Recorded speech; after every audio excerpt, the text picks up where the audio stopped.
What is up, guys? Alex Acevedo here with Fearless Sports Performance. Today I want to talk about pitch design. So something that's going to be really important in pitch design is spin. So let's talk about spin. The three important parts of spin are going to be spin rate, spin axis, and spin efficiency. So spin rate is going to be how many rotations the ball is making in a given period of time. So how fast the ball is actually spinning. Spin axis is going to determine the direction of the spin. Are we going to have a lateral axis with backspin? Are we going to have a lateral axis with topspin? Are we going to have a vertical axis with side spin? Are we going to have a gyro axis?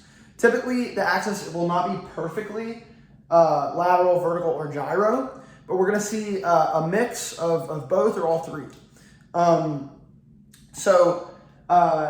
Talking about spin axis, the first spin axis and spin direction we're going to see is backspin. So what's going to happen with backspin, we have this lateral axis here where the ball is spinning with backspin like this. So what's going to happen, let's imagine that the ball is moving towards the camera. It's being thrown at the camera. So we're going to create this area of high pressure below the ball because of the direction of spin. And we're also going to create this area of low pressure above the ball. And what that's going to do, that high pressure system is going to push on the ball towards the area of low pressure. So we're going to get this force vector moving this way, pushing the ball upwards. Then we're going to get to topspin. Topspin, we're going to have the same lateral axis, right? But we're going to have this high pressure system now above the ball and a low pressure system below the ball. And what that's going to do is that high pressure system is going to create this force vector pushing downward on the ball. And that's where we're going to see that downward break. And with that downward break here, we're going to see more of a typical four-seam fastball with the upward break, that rise.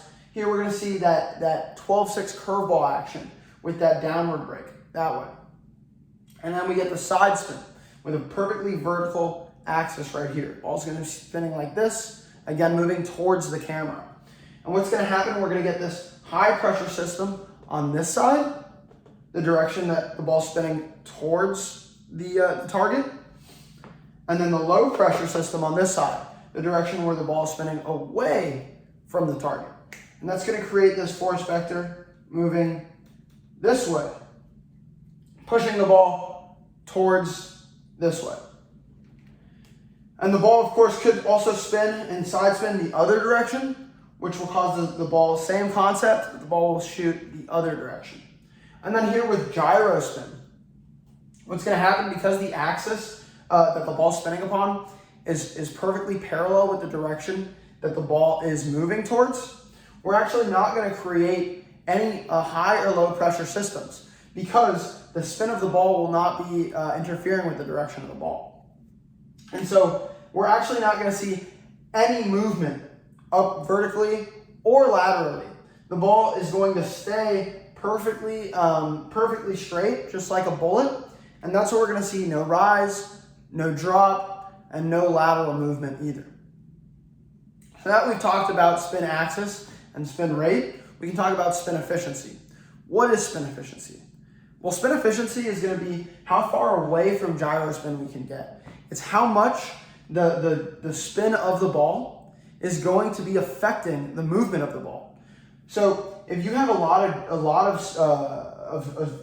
RPMs, a lot of rotation on a gyro ball, it's still not going to move at all. And so even though you have a high spin rate, you're going to have very little break or no break. And so that's why we're going to have 0% spin efficiency, because the spin of the baseball is not going to affect the movement at all.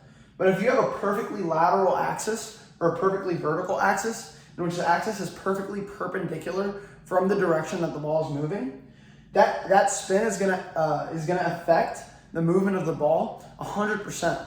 And so all of that spin rate is going to affect the way the ball is moving. And that's what we're going to see guys who have very nasty stuff, where if they have a high spin rate and a high spin efficiency, you're going to see the ball moving a ton.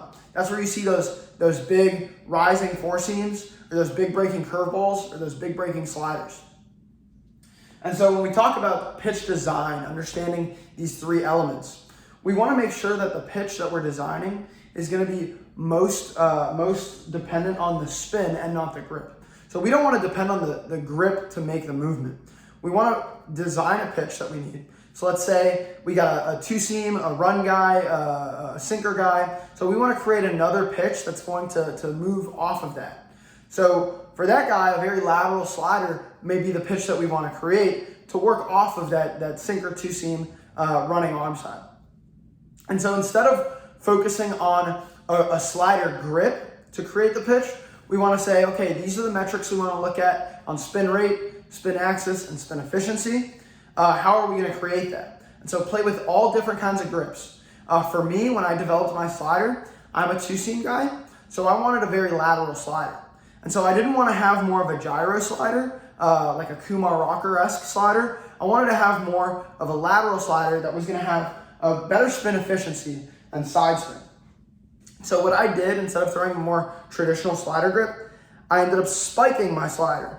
The reason for that was so that I could get my pointer finger out of the way so that the ball would come out of my hand earlier and spin laterally and create a higher spin efficiency for more lateral movement.